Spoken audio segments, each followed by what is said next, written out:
আমি তো এসব জীবনও শুনি নাই। বুঝতে পারছি। তাহলে এক কাজ করি, আমার কাছে কিছু টাকা আছে, মানে 50,000 টাকার মতো আছে।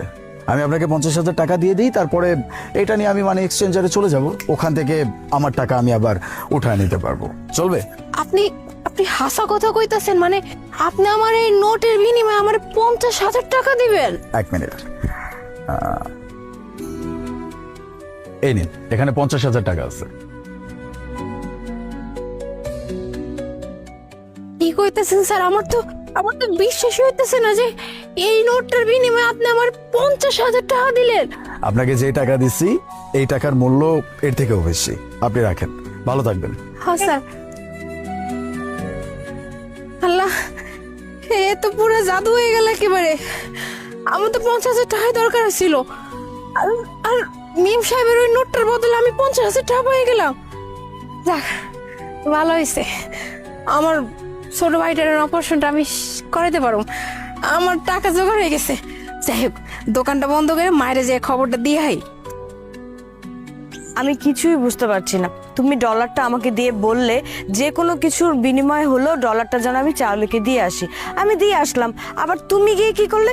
50,000 টাকা চাওয়ালিকে দিয়ে ডলারটা ফেরত নিয়ে আসলে। কি করতে চাচ্ছ কি তুমি? দোলা, যেই 50,000 টাকার বিনিময়ে এই ডলারটা আমি আবার ফেরত নিয়ে আসছি, এই 50,000 টাকা ওনার জন্য অনেক ইম্পর্টেন্ট ছিল। এই টাকাটা ওনাকে দিয়ে সাহায্য করার দরকার ছিল আমার। ও, বুঝতে পারছি। তো সাহায্যই যখন করবা এমনি গিয়ে টাকাটা দিয়ে আসতা, এত নাটক করার কি দরকার ছিল বলো তো?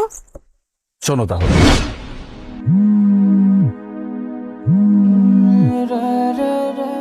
হ্যালো মা, কি কইতেছো? ছোট অসুস্থ হয়ে পড়ছে? ওর কি হয়েছে? ঠিক ও অ্যাপেন্ডিক্সে ব্যথা হচ্ছে, এখন তো অপারেশন করা লাগবো। আমি শুনছি অ্যাপেন্ডিক্সে ব্যথা হলে নাকি অপারেশন ছাড়া কোনো উপায় নাই। ডাক্তার কইছে অপারেশন করতে হবে। কয় টাকা লাগবে? 50,000 টাকা লাগবে?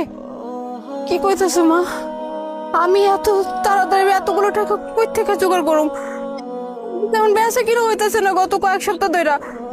আচ্ছা শোনো মা, তুমি চিন্তা করো না, আমি আমার ছোট ভাই লাগা জান পছন্দ দিয়ে দিব, তাও আমার ভাইটার কিছু হইতে দিব না। তুমি এক কাম করো, যে ডাক্তার যে কইছে না অপারেশনের ব্যবস্থা করব, তুমি কও যে অপারেশনের ব্যবস্থা করে ফেলাইতে। আমার মাইয়ের টাকা লই আইতেছে, তুমি চিন্তা করো না, আমি যেমন লোক আমি টাকা জোগাড় করে লই আইতেছি। আমার আমার ভাইটার দিকে খেয়াল রেখো, ওর জন্য কিছু না হয়। মায়ের তো কইয়া দিলাম যে আমি টাকা লইয়া যাবো, কিন্তু আমি টাকাটা পাবো কই? কেটে দিব আমার 50,000 টাকা? বেচা কিনে হয় না সারাদিনে 1,000 টাকাও।